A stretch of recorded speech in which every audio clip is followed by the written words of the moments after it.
시작하겠습니다. 국민의힘 노동특별위원회 위원장 이미자입니다. 대한민국이 유례없는 저출생에 따른 위기로 신음하고 있습니다. 2023년 출생 사망 통계에 따르면 지난해 출생아 수는 23만 명으로 전년 대비 7.7% 줄어든 역대 최저치를 기록했습니다. 인구 소멸 국가를 걱정해야 할 처지에 놓여 있다는 우울한 전망까지 나오고 있습니다.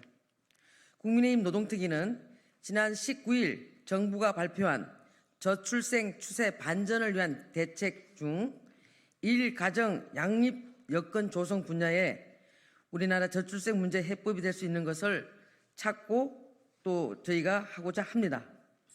법률 개정과 대규모 예산이 수반되는 사안인 만큼 우리 국민의힘 노동특위가 사명감을 가지고 속도감 있게 추진해서 저출산 문제를 극복해 내겠습니다.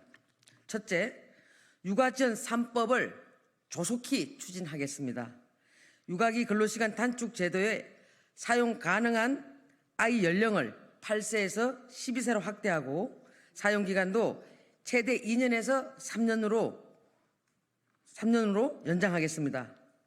임신기 근로시간 단축 사용 가능 기간도 현재 임신 후 12주 이내와 위험성 있는 36주 이후였던 것을 12주 이내와 32주 이후로 확대하겠습니다. 난임 치료 휴가 기간 중 최초 2일에 대한 급여도 신설하겠습니다.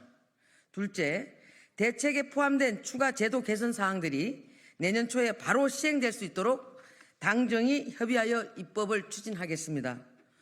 부모 모두 3개월 이상 육아 휴직 시 휴직 기간을 1년 6개월로 연장하고 분할 횟수를 2회에서 3회로 확대하는 남녀고용평등법과 임신기 육아기 근로시간 단축 시간을 출근 시간으로 인정하여 연차 산정 시 포함시키는 근로기준법 등을 즉시 추진하겠습니다. 셋째, 대규모 예산 수반 과제들이 원활히 추진될 수 있도록 시행령을 개정하는 것을 지원하고 25년도 예산 반영에 힘쓰겠습니다.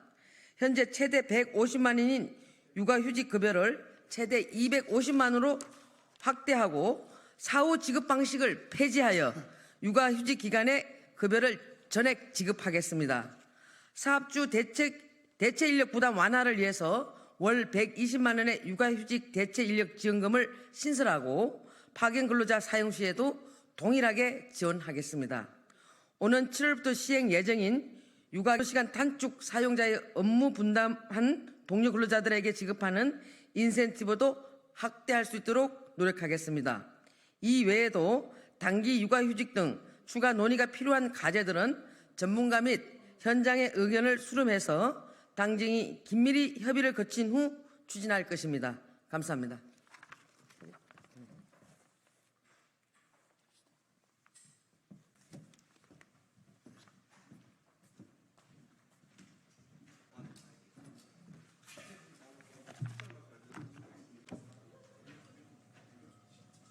엄청나게 해놨네.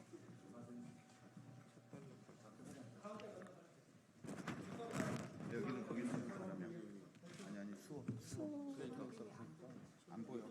여기를 바로 쓰든지 TV 아니? 이쪽으로 가야 돼.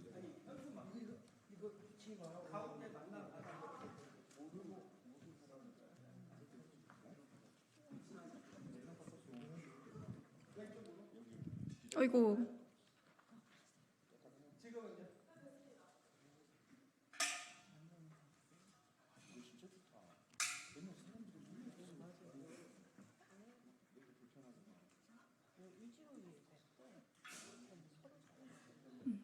예, 안녕하십니까.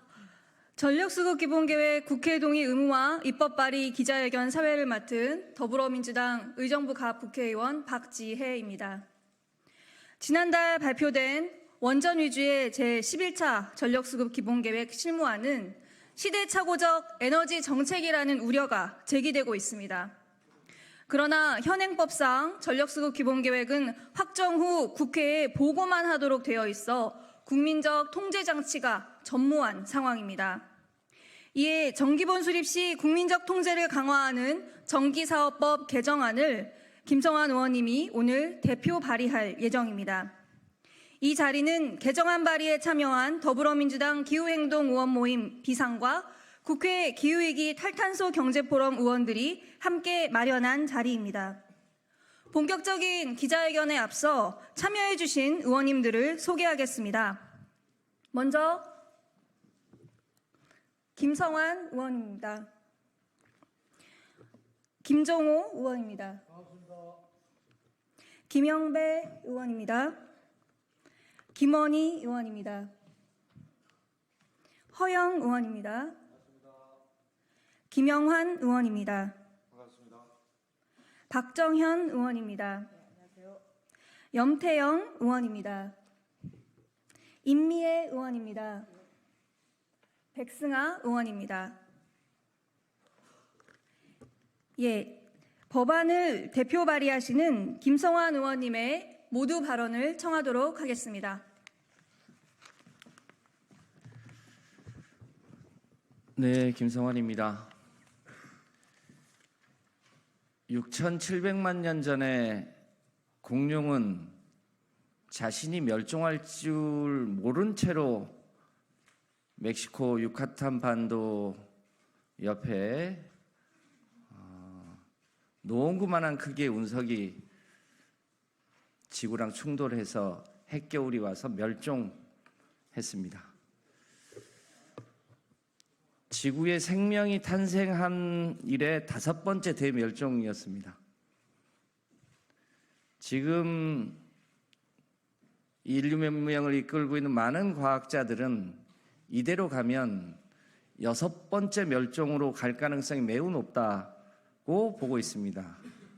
그 멸종은 운석이나 3번째 대멸종인 소위 화산의 대폭발 등 때문이 아니라 우리 인간이 산업혁명을 이끌면서 석탄과 석유를 마구 쓰는 바람에 기후의 온도가 급격하게 상승해서 오는 소위 기후위기 때문이라고 알고 있습니다. 그 마지노선이 산업혁명 대비 1.5도씨인데 현재 대략 1.2도씨까지 상승했고, 이대로 가면 앞으로 5년, 그러니까 2030년이 채 되기 전에 1.5도씨를 넘어갈 가능성이 매우 크다고 경고와 우려를 보내고 있습니다. 이 문제를 해결하려면 석탄과 석유 사용을 매우 빠른 속도로 줄이고 그 공간을 재생에너지와 그린수소 중심으로 바꿔야 합니다.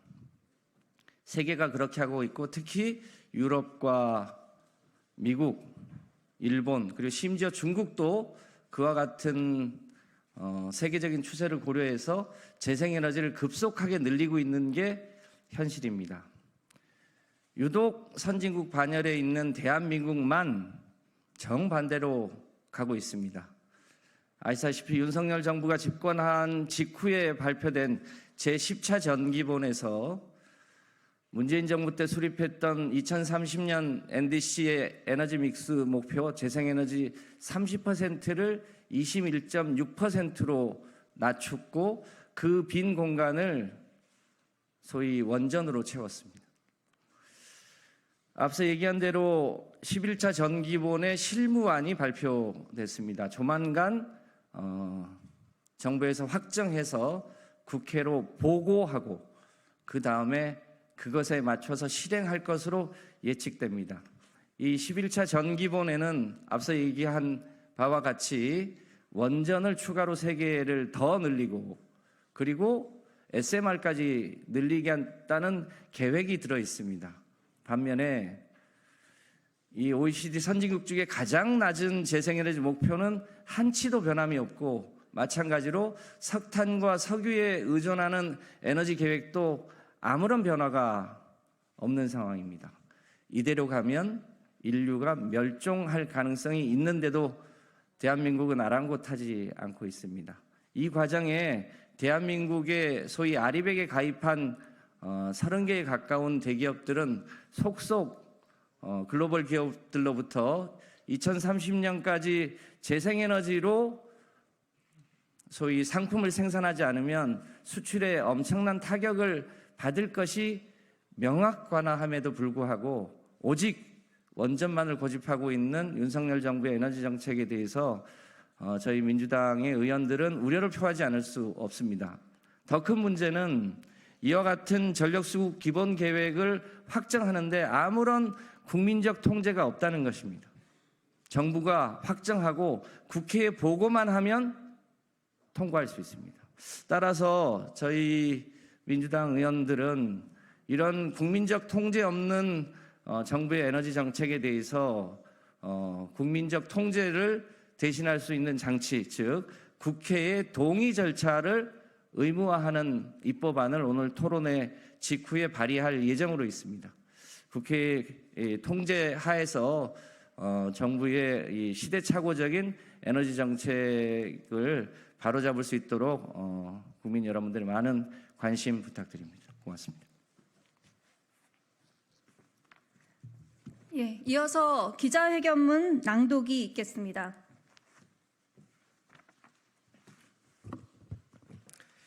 네, 경기도 고양정 김 의원입니다.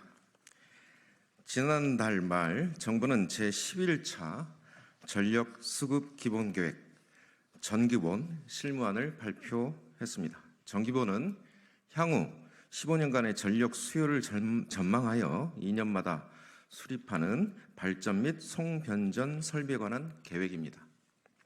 탄소 중류의 발전 부분의 감축과 전환이 가장 중요한 과제로 꼽히는 만큼 2038년까지 전력 생산의 밑그림이 될 이 계획은 사실상 우리나라의 탄소 중립 성공의 가늠자가 될 만큼 매우 중요하다고 하겠습니다.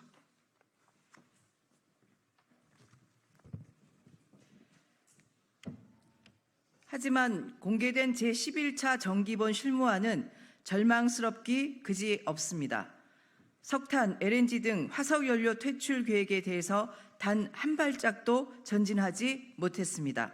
정부는 11차 정기본에 무탄소 전원의 비중을 높였다고 설명했지만 실제는 오직 원전만 늘리는 원전 중독 계획에 불과합니다.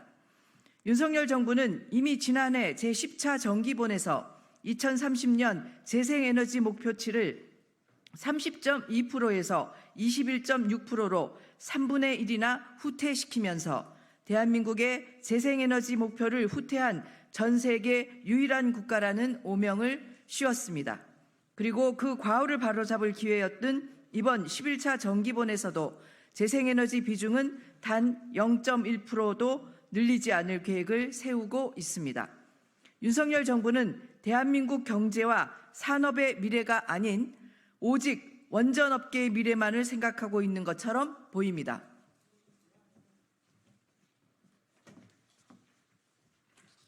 정부는 원전이 화석연료 대체를 위한 현실적 대안이라고 설명합니다. 하지만 목전에 닥친 기후위기라는 현실에서 신규 원전이 대안이 될 수 없다는 것을 우리는 잘 알고 있습니다. 신규 원전 건설에는 15년 이상이 소요되기에 정부 계획대로 순조롭게 추진된다고 해도 신규 원전이 전력을 실제로 공급하는 시기는 빨라야 2040년에야 가능합니다. 이러한 시차를 고려하면 하루가 바쁜 기후위기 대응에서 신규 원전이 기여할 역할은 제한적일 수밖에 없습니다. 2030년에도 여전히 발전량의 45% 이상을 석탄과 LNG에 의존하고 G7 국가들이 탈석탄을 결의한 2035년에서 3년이나 지난 2038년에도 10% 넘게 석탄 발전을 유지하는 엉터리 전력 수급 계획이 나온 것은 결국 윤석열 정부의 삐뚤어진 원전 집착에서 비롯되었다고 보아야 할 것입니다.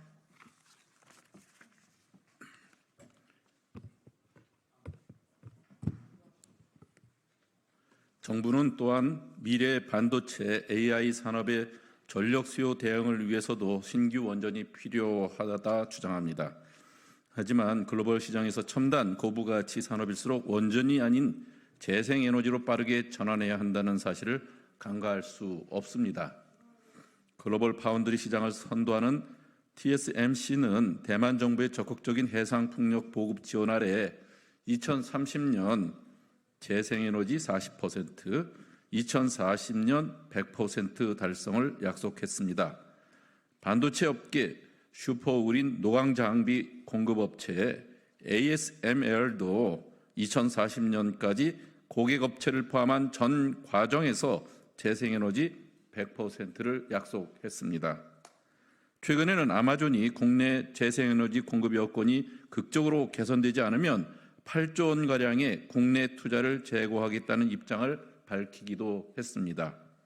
더 이상 시대착오적이고 근시안적인 에너지 계획에 대한민국 산업과 경제의 미래를 맡길 수 없는 이유입니다. 하지만 전기본 수립 절차를 다루는 현행 전기사업법은 행정부의 일방적 계획 수립을 제어할 수단을 보장하고 있지 않습니다. 전기본 수립 변경 시 정부가 국회에 보고하도록 규정하고는 있지만 보고 의무에 그치기 때문에 국회 의견이 계획에 반영될 수 있는 통로라고 보기 어렵습니다.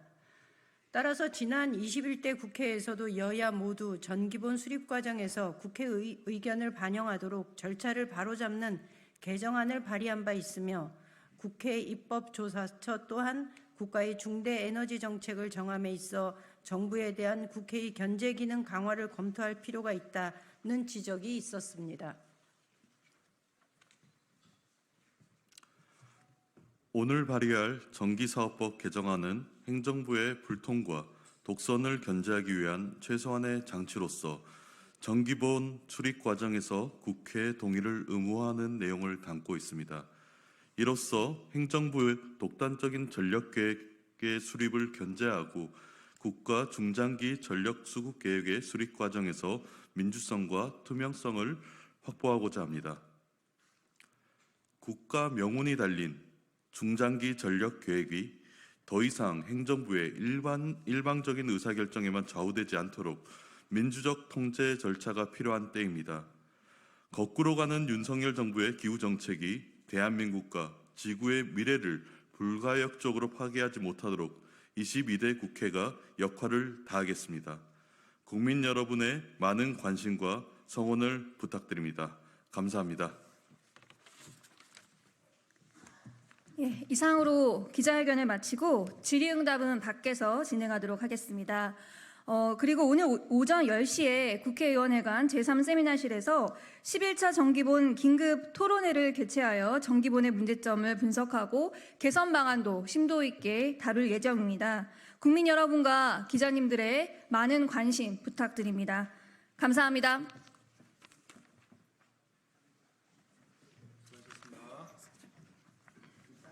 나눠서 읽어야 그 사진 표시 하나씩.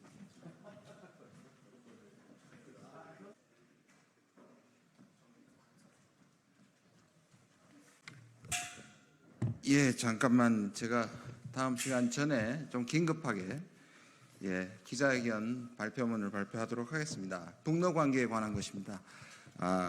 전문은 바로 배포하겠습니다. 러시아에 선 넘지 말라더니 선 넘는 윤석열 정부. 북러회담을 앞두고 윤석열 정부는 러시아에 선을 넘지 말라고 경고한 적이 있습니다. 윤석열 정부는 러시아가 선을 넘었다고 단정하지만 그 선은 지금 윤석열 정부가 넘고 있습니다. 러시아의 선을 넘지 말라고 한 대통령실 장호진 국가안보실장이 우크라이나의 살상무기 지원을 재검토하겠다고 밝힌 것입니다. 국가안보에 위협이 되는 무기 수출은 불법입니다. 우리나라는 방산 수출 세계 9위지만 양국 간 정규전에 대놓고 무기를 수출한 적은 단 한 번도 없습니다. 우리가 지금 전쟁이 끝나지 않은 정전 상태에서 타국에 무기를 제공한다는 것은 명분도 실익도 전혀 없는 조치입니다. 재검토하겠다면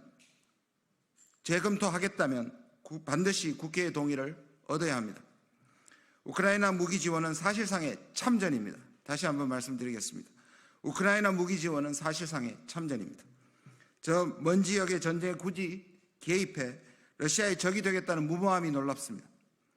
작용 반작용의 법칙처럼 강대강의 악순환은 우리 안보를 위협할 뿐입니다.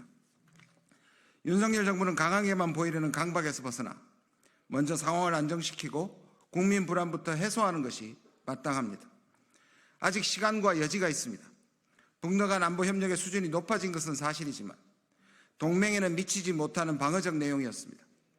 아직은 실체가 없는 수사적 문구입니다. 푸틴 대통령 역시 정상회담 중 동맹이라는 단어는 일체 언급하지 않았습니다. 무엇보다 러시아는 한국과의 관계 파탄을 원하지 않습니다. 푸틴은 최근 국제기자단과 만난 자리에서 한국이 우크라이나에 무기를 공급하지 않는 점 등을 높이 평가하며 한러 관계를 회복할 준비가 되어 있다고 했습니다. 결론은 너무도 명백합니다. 북내의 결속을 막고 싶다면 러시아와의 관계를 개선하는 것이 더 좋은 방법입니다. 또한 북내의 접근에 대해서 불만과 우려를 지닌 중국과의 협력 외교도 좋은 카드입니다.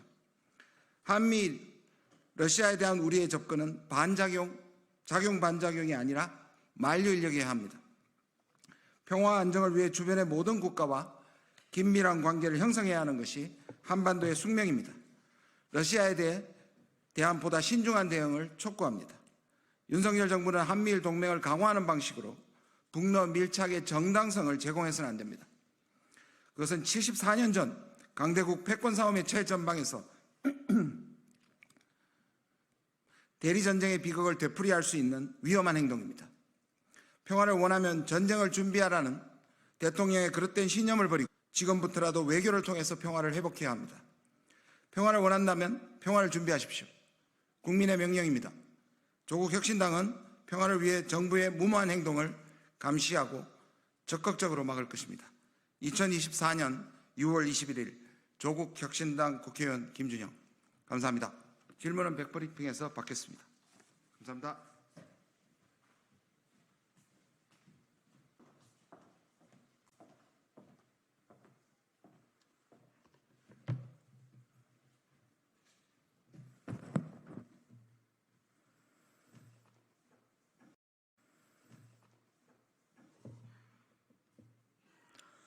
존경하는 국민 여러분, 그리고 당원 동지 여러분, 안녕하십니까. 테니스 코치 김은희입니다. 전직 국회의원이 된 지 한 달이 채 되지도 않은 오늘 여러분 앞에서 평범한 테니스 코치 신분으로 다시 인사드리게 되었습니다. 지금부터 제가 평범한 테니스 코치로서 왜 다시 국회에 서게 되었는지 여러분께 말씀드리고자 합니다. 2016년 저는 초등학생 시절에 당한 성폭행 사건을 16년이 지난 후에 고소하기로 마음먹는 순간 평범한 일상과 작별해야 했습니다. 범죄자 곁에 있는 아이들만은 지켜야겠다는 강한 의지가 어려운 싸움을 시작할 수 있는 큰 힘이 되었고, 그렇게 평범하지 않은 싸움은 시작되었습니다. 많은 여러분들의 도움과 연대, 그리고 국민들께서 함께 분노해 주신 덕분에 범죄자와 아이들을 분리할 수 있게 되었고, 저도 그렇게 평범한 일상을 되찾는 듯 했습니다. 평범한 일상도 잠시 국민의 부름을 받아 제가 이곳 국회까지 오게 된 것은 여전히 사회 곳곳에 퍼져 있는 폭력 피해자들의 목소리 때문이었고, 사회적 약자에 대한 국민들의 분노 때문이었습니다. 지금도 하루가 멀다 하고 들려오는 반윤리적인 범죄 사건, 교제 폭력 사건, 잔인한 살인 사건 등 가슴 아프고 안타까운 소식들에 국민들의 분노와 불안감은 날로 커져만 가고 있습니다. 이제는 달라져야 합니다. 저는 지도부의 일원이 되어 우리 국민의힘의 사회적 폭력에 대한 분노와 사회적 약자를 보호하지 못한 미안함이 국민들께 닿을 수 있도록 정책적, 제도적 장치를 마련하는 데 적극 노력하겠습니다. 또한 모든 국민이 안전하고 안심할 수 있는 실현 가능한 과제를 찾아 고민하고 현실감 있는 대안을 모색하는 데 최선을 다하겠습니다. 존경하는 국민 여러분, 그리고 당원 동지 여러분, 저는 국회의원직을 수행하기 전에는 그저 평범한 보통 청년이었습니다. 그리고 지금도 다시 그 자리로 돌아와 평범한 삶을 살고 있습니다.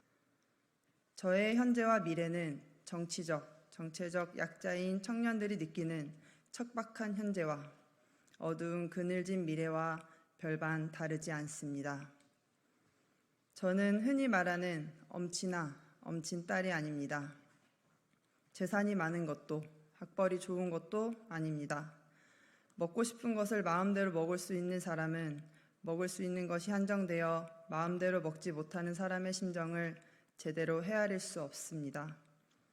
평범한 보통 청년의 삶을 누구보다 잘 알고 있는 제가 지도부의 일원이 되어 청년의 미래에 밝은 빛을 비추기 위한 고민과 노력을 당사자인 청년들과 함께 공감하며 소통하겠습니다.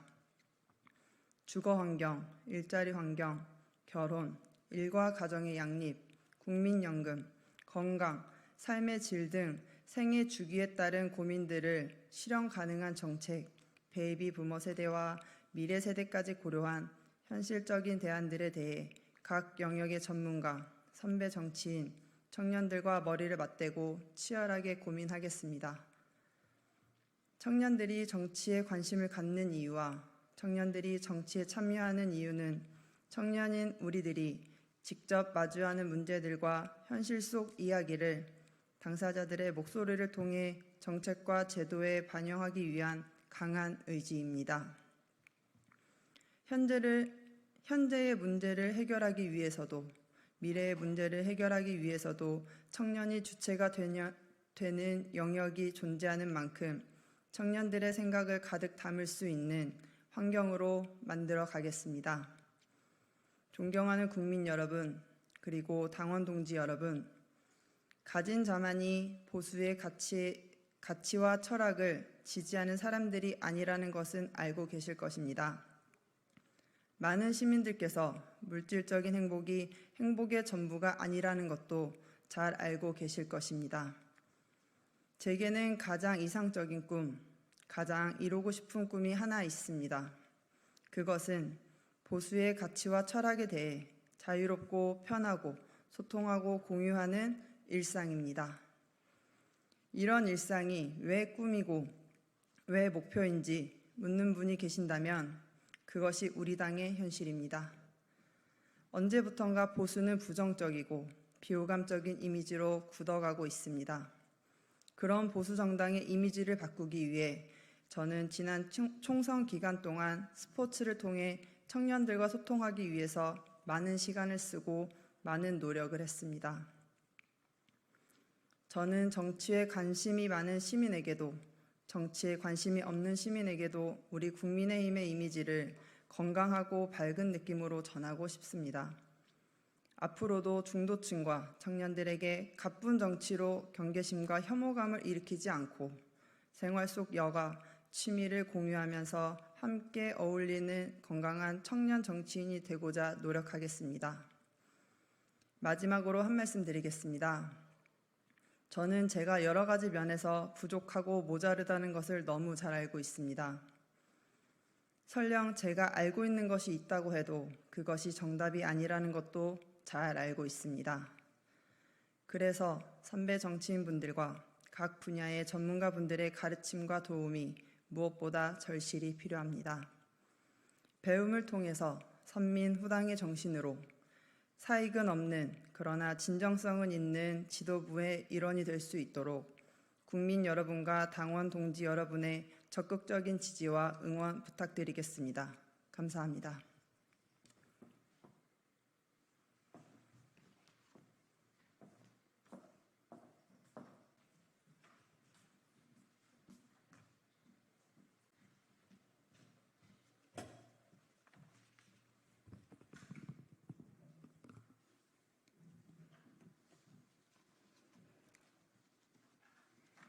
안녕하십니까. 개혁신당 부대변인 이유원입니다. 오늘의 논평 하겠습니다. 신냉전 시대라는 말이 나올 만큼 한반도에 대한 안보 우려의 목소리가 커지고 있습니다. 북한과 러시아가 사실상 군사동맹에 준하는 조약을 체결한 데 대해 정부가 우크라이나에 무기 지원 가능성을 시사하며 초강경 대응에 나섰습니다. 여기에 맞서 푸틴 러시아 대통령은 큰 실수가 될 것이라고 경고했습니다. 1961년 냉전 시기 구소련과 북한이 맺은 방위 조약, 즉 유사시 자동 군사 개입 조약과 차이가 없어 무모한 북러 지도자의 동맹과 함께 느닷없이 냉전 회기로 인한 전쟁 가능성을 걱정하는 목소리가 늘어나고 있습니다. 이러한 국면 가운데 국회는 어떻습니까? 개원한 지 한 달이 되어 가는데 아직도 여야의 극한 대립으로 반쪽 국회를 이어가고 있고 막말 대잔치로 서로 물어뜯는 전쟁을 하는 사이 한반도는 또다시 냉전의 최전선에 놓이게 된 위태로운 상황입니다. 국회, 외통위, 국방위도 어서 정상을 되찾아 최근 한반도 정세부터 챙겨주시기 바랍니다. 개혁신당은 우리 군과 국민의 안전을 위한 안보 외교 정책에 대하여 여야의 초당적 협력을 촉구합니다. 감사합니다.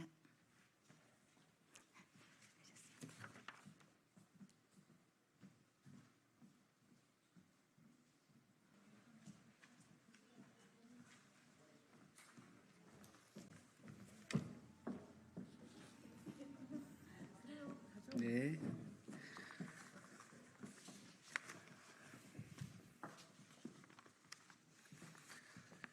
네, 반갑습니다. 민주당 정책위 수석부의장 민병덕입니다. 지난주 기자회견 이후에 한 언론인께서 좋은 취지의 정책 이벤트인데 정쟁에 가려서 주목을 덜 받는 것 아니냐라는 말씀을 주셨습니다. 그런데 저는 제 예상보다는 더 큰 호응이 있어서 기쁩니다.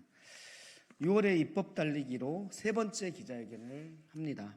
긍정적인 관심과 호응을 보내주신 분들께 감사드립니다. 기자회견을 시작에 앞서서 오늘 참석해 주신 의원님들을 소개하겠습니다. 대표적으로 치열하게 21대 국회를 보낸 분입니다. 저랑 같이 민생 7남매? 민생 5남매? 그리고 민생과 관련된 부분을 하기 위해서 저희가 여당 때 청와대에서 저랑 같이 손실보상법 만들려고 피켓도 들고 25일간 농성도 하고 그리고 또 본인의 주제와 관련된 환경 분야와 관련해서 저희에게 많은 전문적 지식들을 제공해 주었던 분입니다. 우리 양이원영 의원님 참석해 주셨습니다. 예, 어디에서 그걸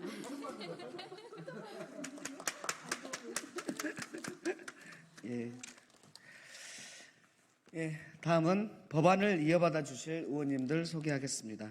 22대 국회 산자위에서 활동하실 김한규 의원님 오셨습니다. 김동화 의원님 오셨습니다.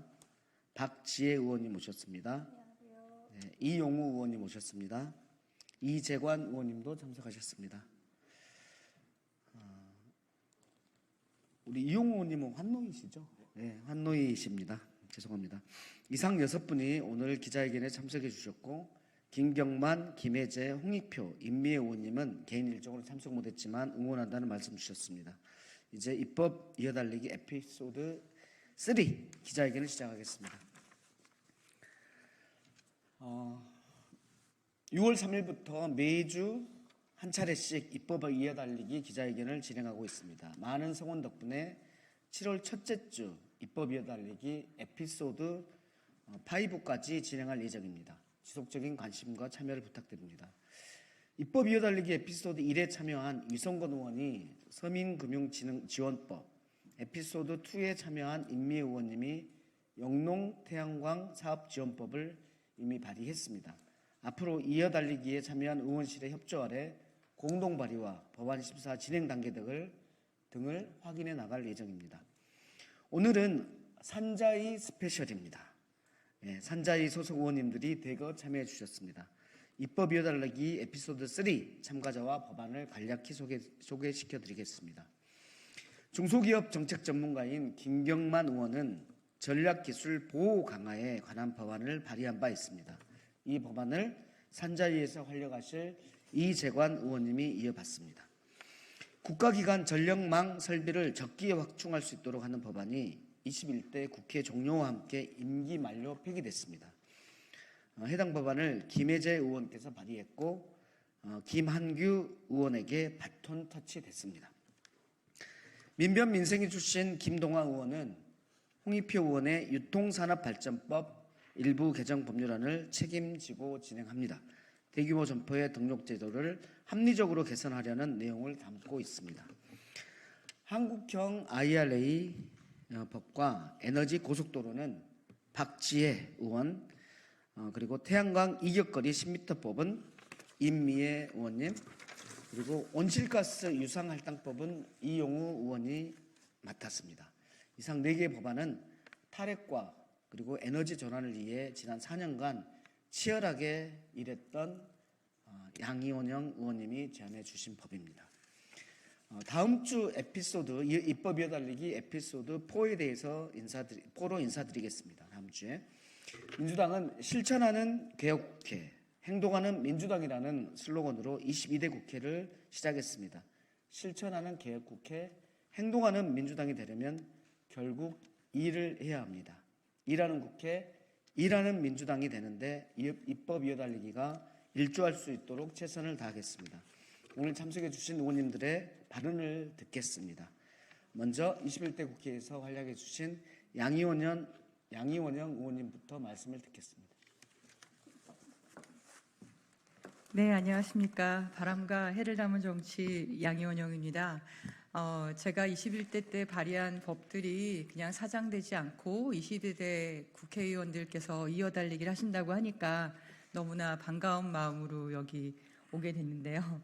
근데 이제 좀 당부 말씀 드리고 싶은 거는 그 당시에 국회 상황이 또 그러했던지라 저 스스로도 좀 위축이 되어서 법안을 아주 적극적으로 만들지 못한 부분도 좀 있습니다.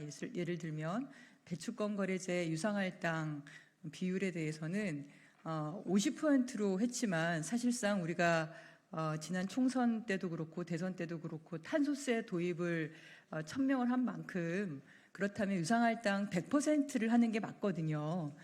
그런데 이제 100%로 바로 하기에는 지금 10%도 제대로 안 돼 있는 상황이라서 그러니까 지금은 온실가스를 공짜로 거의 배출하고 있는 상황이죠. 근데 이걸 돈을 내고 배출을 해야만 사실상 유럽의 탄소 국경 조정 제도라든가 이런 탄소 중립에 관련한 무역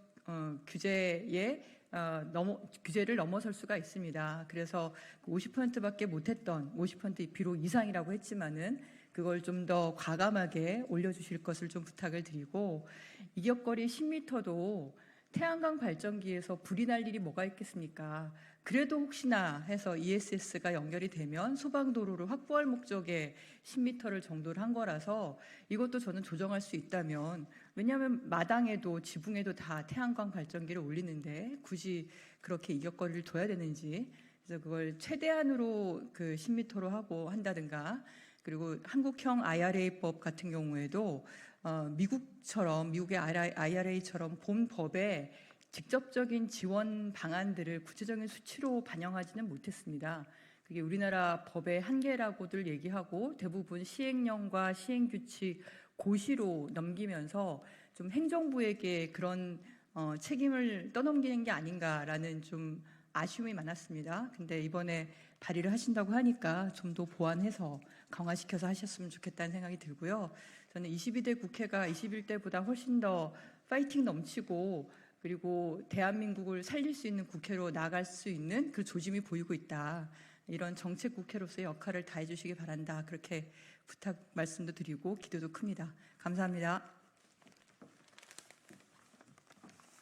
네, 다음은 박지혜 의원님 말씀해 주시겠습니다. 예, 안녕하십니까. 더불어민주당 의정부가 국회의원 박지혜입니다.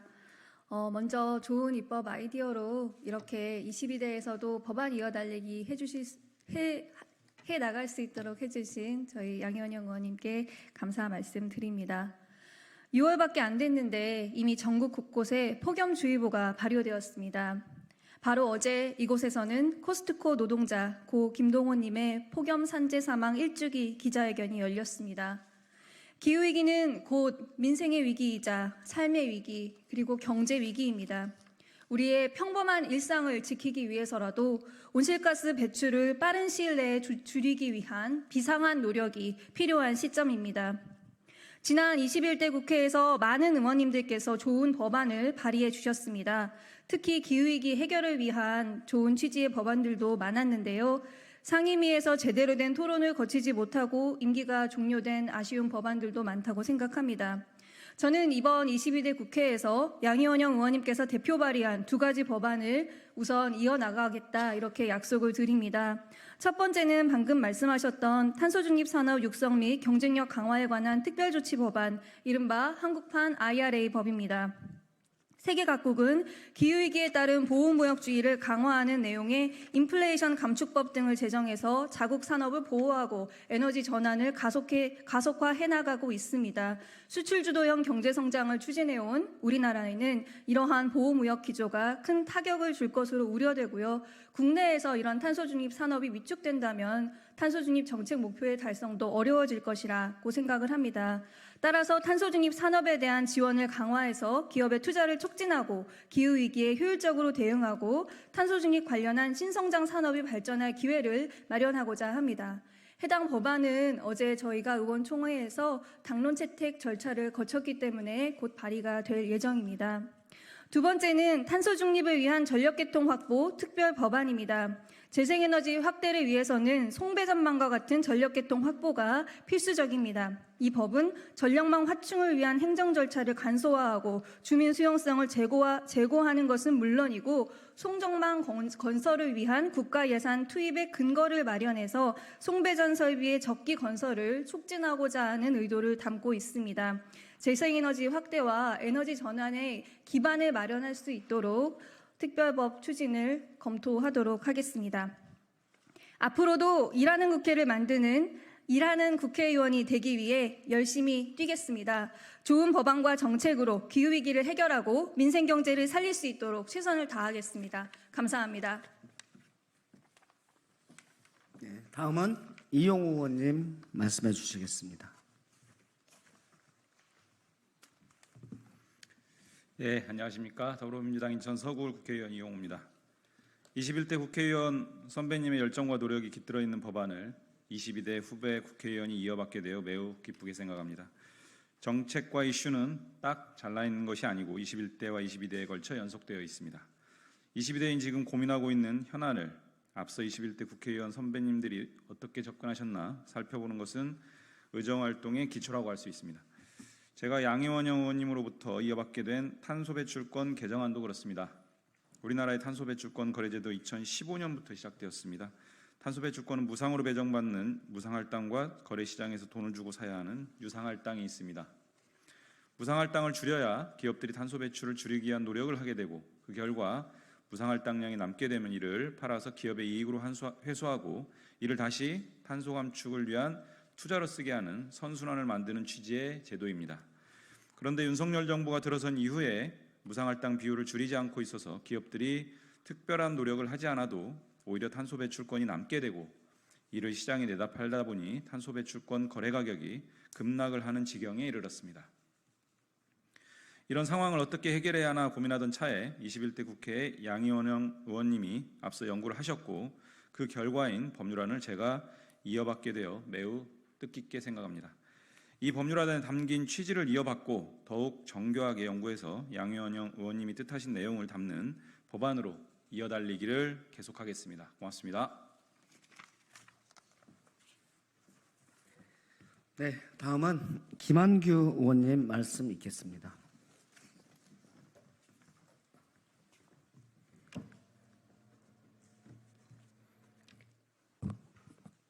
네, 제주실 국회의원 김한규입니다. 저는 김혜재 의원의 법안을 이어받아 국가 기간 전력망 확충 특별 법안을 발의하고자 합니다. 에너지 부문 탄소 중립 이행과 국가 첨단 전략산업 경쟁력 강화에 필요한 전력망 설비를 적기에 확충하기 위한 지원 제도를 망라했습니다. 현재 경남, 전남, 충남 등에 밀집된 발전소와 전력 소비가 많은 수도권 지역 간의 먼 거리 문제, 그리고 신재생 에너지 발전량을 주변 지역에서 다 소비하지 못해 발전을 중단하는 출력 문제, 제어 문제를 해결하기 위해 전력망 확충이 필요한 상황입니다. 국가 전력망 혁신이 없다면 에너지 전환도, 반도체 전쟁도 물거품입니다. 국가 차원의 대책이 필요합니다. 의미 있는 법안을 건네주신 김혜재 의원께 감사드립니다. 반드시 통과시키겠습니다. 국가전력망 특별법 제정을 시작으로 미래산업 육성, 저출생 인구위기, 에너지 전환 등 시급한 국가 아젠다에 유의미한 대안을 만들도록 힘을 쏟겠습니다. 네, 다음은 김동화 의원님께서 말씀해 주시겠습니다.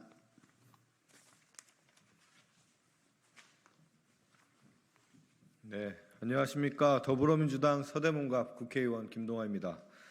제가 이어달리게 될 법안은 21대 국회 홍익표 전 더불어민주당 원내대표께서 발의하신 유통산업발전법 일부 개정 법률안입니다. 우선 귀한 기회를 마련해 주신 민병덕 정책위원회 부위원장님과 법안 발의를 동의해 주신 홍익표 전 원내대표님께 감사의 말씀을 드립니다. 최근 지역 상권의 붕괴와 함께 지역 중소상공인들의 생계가 크게 위협받고 있습니다. 지역 상권의 붕괴는 결국 대한민국 민생과 직결되는 문제입니다. 지역 상권 붕괴의 중요한 원인 중 하나는 바로 대기업의 무분별한 지역 상권 진출입니다. 최근 중소상인들을 만났을 때도 가장 큰 요청 중 하나가 복합 쇼핑몰의 무분별한 진출을 막아달라는 것이었습니다. 홍익표 전 원내대표께서 이 같은 문제의식을 담은 유통산업발전법 일부 개정안을 20대, 21대 국회에서 연이어 발의하셨고 그 중요성에도 불구하고 지난 국회에서 처리되지 못하고 일몰됐다는 사실을 알게 됐습니다. 이 법안이 이대로 묻히면 안 된다는 안타까움과 함께 입법 달리기의 취지에 적극 공감해 제가 이어받기로 했습니다.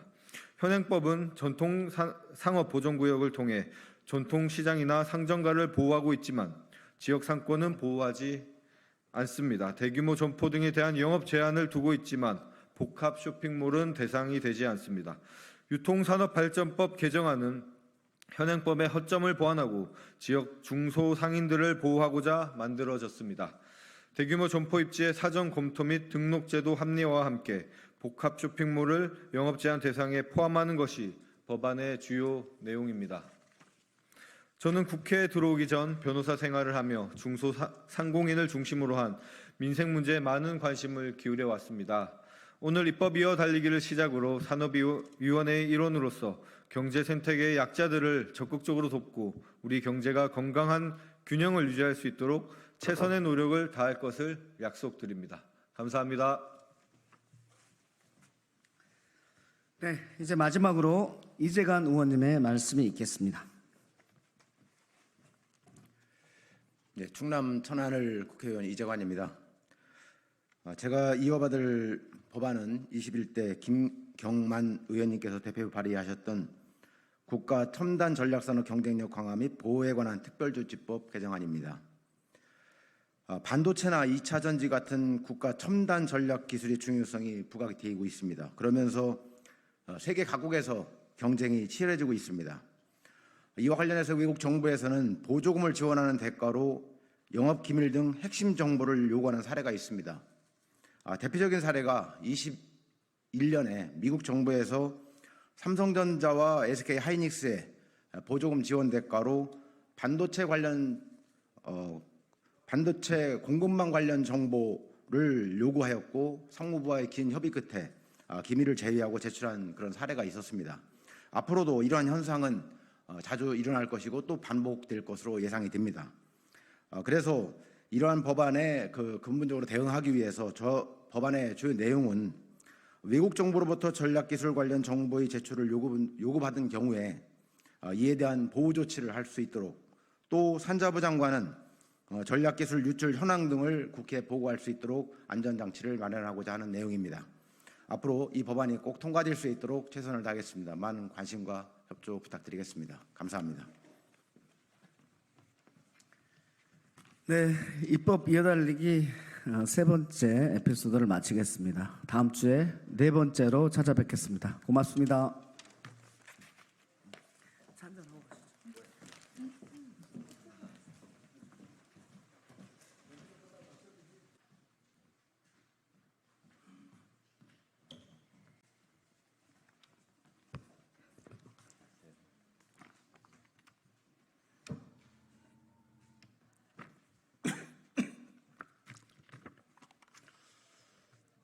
안녕하십니까. 사회민주당 국회의원 한창민입니다. 저는 오늘 제 법안 1호 법안을 제출하면서 간단하게 기자회견을 준비했습니다. 제 1호 법안은 학생인권법입니다. 21대 국회에서도 학생인권법에 대한 논의가 있었지만 제대로 논의가 진행되지 못하고 폐기된 상황입니다. 그래서 제가 다시 한번 그 내용을 보완해서 학생인권법을 제출하고자 합니다. 관련돼서 기자회견문을 낭독하는 것으로 대신하겠습니다.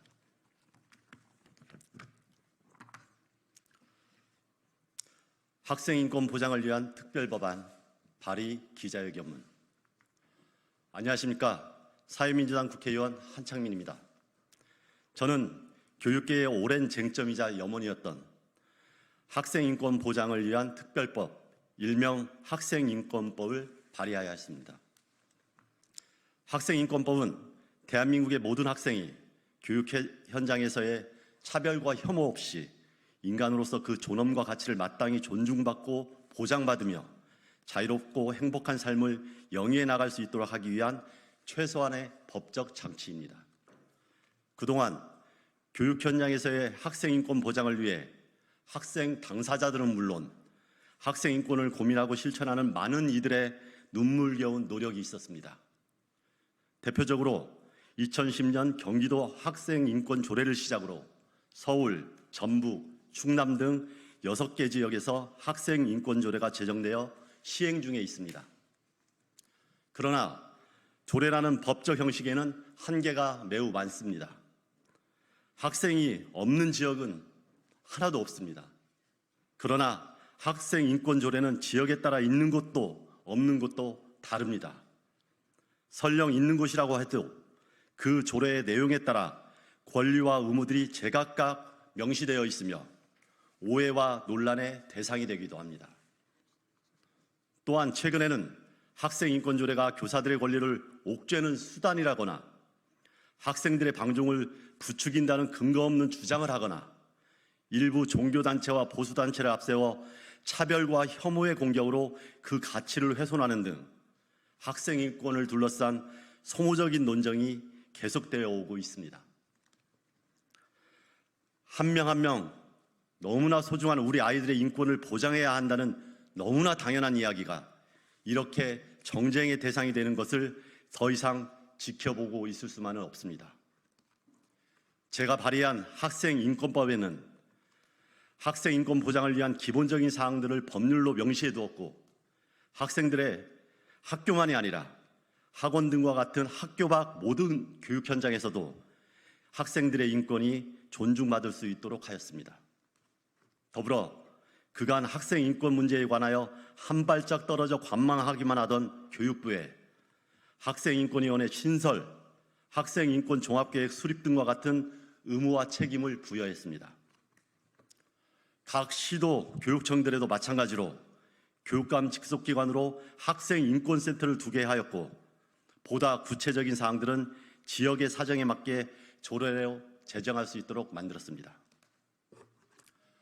이번 특별법 발의로 전국의 교육 현장에서 인권 친화적인 환경이 조성될 것입니다. 학생들은 자신을 포함한 공동체의 권리와 책임에 대해서 이해하고 다른 이들의 권리 또한 소중하고 존중해야 함을 깨닫게 되고 교육 공동체 내의 갈등을 줄이며 민주시민으로서의 소양을 기를 수 있게 될 것입니다. 지난 총선을 포함해 그동안 여러 민주 진보 진영의 정당들이 앞다투어서 학생인권법 제정을 선거 공약으로 제시한 바 있습니다. 이제는 그 약속들을 지킬 차례입니다. 이번에 발의한 학생인권법이 국회에서 조속히 통과되어서 학생인권 보장을 위한 주춧돌이 될 수 있도록 여야 의원님들 그리고 국민들이 크게 관심 가져주시고 적극적으로 동참해 주시길 바랍니다. 학생들이 행복한 사회가 대한민국의 미래를 결정합니다. 감사합니다. 2024년 6월 21일 사회민주당 국회의원 한창민.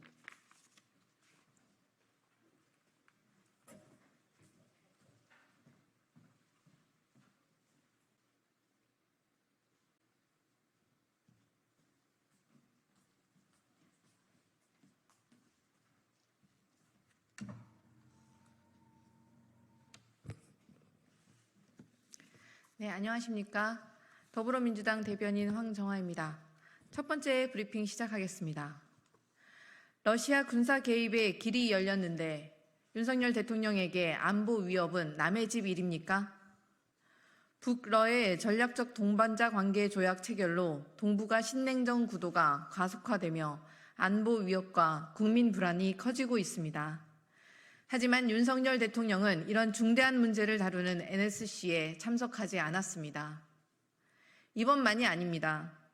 작년 5월 북한 인공위성체 발사 때도 윤 대통령은 NSC 자리에 없었습니다. 안보 위협을 남의 집 일로 여기는 것 같습니다. 더욱이 NSC 상임위는 대통령이 없는 자리에서 우크라이나에 살상 무기를 지원하지 않겠다는 방침을 재검토하겠다며 우크라이나에 대한 무기 지원 가능성을 열어놓았습니다. 이게 부처 장관들, 대통령 참모들이 모여 결정할 문제입니까? 이런 중대한 문제를 결정하는데 대통령은 어디서 무엇을 하고 있었습니까? 더욱이 대통령실은 러시아 쪽에서 차차 아는 게 흥미진진하지 않겠냐며 러시아와 감정 싸움만 자극하고 있습니다. 냉철한 대응으로 극에 치닫는 한반도 정세를 멈춰 세우기는커녕 오히려 러시아가 자극받길 원하는 꼴이니 황당합니다. 한러 대화 통로를 완전히 끊고 한반도의 안보 환경을 최악으로 치닫게 하는 악수가 될 가능성이 높습니다. 윤석열 정부는 신냉전을 향해 앞장서 가겠다는 무모한 발상을 하고 있는 것입니까? 윤석열 정부는 러시아와의 외교 관계나 교역을 완전히 끊으려는 것인지도 분명히 밝히십시오. 윤석열 대통령의 편향적 가치 외교로 한반도는 신냉전 시대의 최전선이라는 거대한 위협을 맞닥뜨리게 되었습니다. 윤석열 대통령은 국민을 불안에 몰아넣는 위험천만한 강대강 대응이 초래할 재앙과 같은 결과에 대한 대비책이 무엇인지 밝히시기 바랍니다. 러시아와 북한에도 엄중히 경고합니다. 러시아는 이번 조약으로 한반도 통일과 비핵화 원칙을 폐기한 셈입니다. 안보리 상임이사국으로서 마땅한 태도가 아닙니다. 우리나라와 잘 지내겠다는 것이 빈말이었던 것입니까? 북한도 핵무장을 국제사회가 용인할 것이라고 상황을 오판해서는 안 될 것입니다. 한반도를 위험에 내모는 극단적 강대강 대결을 멈추고 대화의 장에 나서길 촉구합니다. 두 번째 브리핑 시작하겠습니다. 윤석열 대통령과 정부는 일본이 라인을 다 뺏어갈 때까지 눈만 감고 있을 겁니까? 그게 퍼주기가 아니고 무엇입니까? 라인 야후가 탈레이버를 가속화한 직후 소프트뱅크도 자본 관계를 정리하길 원한다며 정재계가 합심하여 네이버를 압박하고 있습니다. 라인 야후는 라인페이 등 서비스를 운영 중인 라인비즈 플러스를 청산한 데 이어 라인페이를 소프트뱅크가 운영 중인 페이페이로 흡수 통합하기로 발표했습니다. 윤석열 대통령의 5.16 한일 정상회담 이후 일본의 라인 강탈 야욕은 가속도만 더 붙고 있습니다. 뺏어가는 것은 일본인데 오히려 우리나라 대통령과 정부가 전전긍긍하고 있습니다. 일본의 입장이 지분 매각 시도는 아니라며 일본의 새빨간 거짓말을 대신 변명해주고 있습니다. 주일 대사관은 일본의 행정지도가 있은 지 한 달이나 지난 4월에야 과기부에 관련 전문을 보냈습니다. 과기부는 전문을 수신받은 지 한참 이후에나 총무성을 만났다고 합니다. 5월 29일에는 차관끼리 만나 일본 정부가 지분 매각을 특정한 것은 아니라는 입장을 확인했다며 삼척동자도 안 믿을 일본의 말을 곧이곧대로 국회에 전달했습니다. 총체적 무능 그 자체입니다. 대통령의 대일 구려개고가 틀리지 않았다고 오기를 부리기 위해 국익과 경제 영토쯤은 내줄 수 있다는 의지가 엿보이는 듯합니다. 검증도 안 된 동해 심해 가스전은 법적 권한도 없는 대통령이 나서서 시추 승인했다고 국면 전환용 쇼까지 벌이더니 진짜 미래 먹거리인 글로벌 경제 플랫폼을 송두리째 빼앗길 위기에는 유감 표명조차 안 하고 있습니다. 윤 대통령은 일본의 영업사원입니까? 라인을 다 뺏길 때까지 눈만 감고 있을 예정입니까? 대체 어디까지 퍼줄 셈입니까? 국익을 내다 파는 매국적 행태에 국민의 분노가 쌓이고 있습니다. 더불어민주당은 국민께서 국회에 위임한 권한을 모두 활용해 윤석열 정부의 무능한 외교를 바로잡겠습니다. 일본의 눈치만 보며 전전긍긍하는 윤석열 대통령과 정부를 더 이상 좌시하지 않겠습니다. 네, 이상입니다. 감사합니다.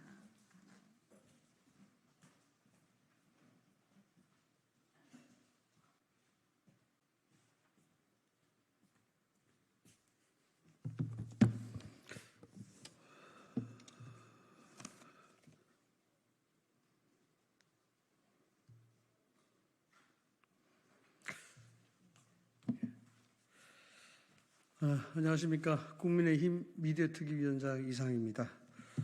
오늘 민주당 과방위 관련해서 간단하게 좀 말씀 올리겠습니다.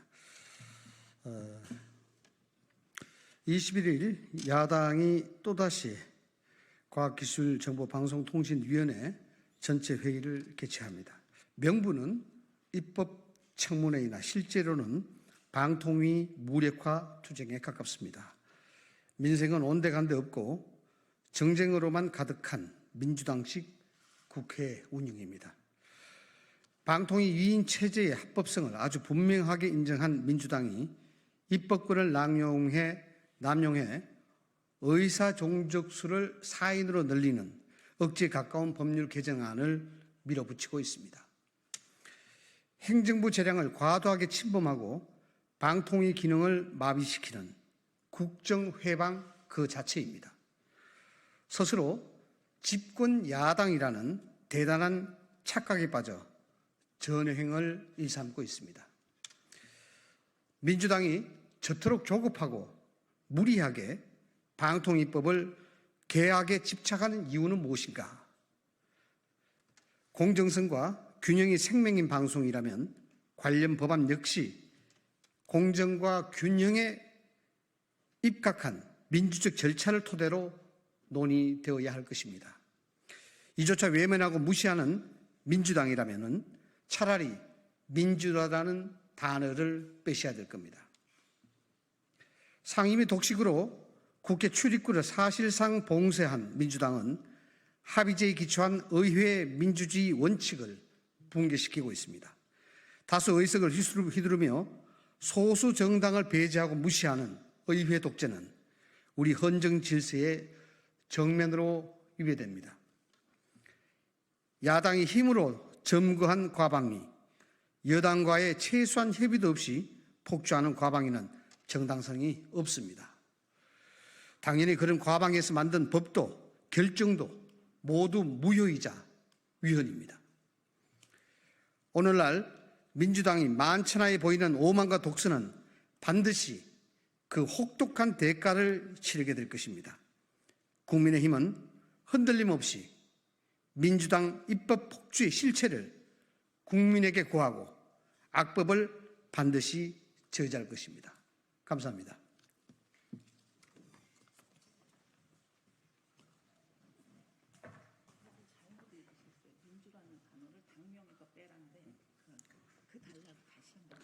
요단락을 다시 한번 읽겠습니다. 민주당이 저토록 조급하고 무리하게 방통위법 개혁에 집착하는 이유는 무엇입니까? 공정성과 균형이 생명인 방송이라면 관련 법안 역시 공정과 균형에 입각한 민주적 절차를 토대로 논의되어야 할 것입니다. 이조차 외면하고 무시하는 민주당이라면 민주라는 단어를 당명에서 빼야 합니다. 감사합니다.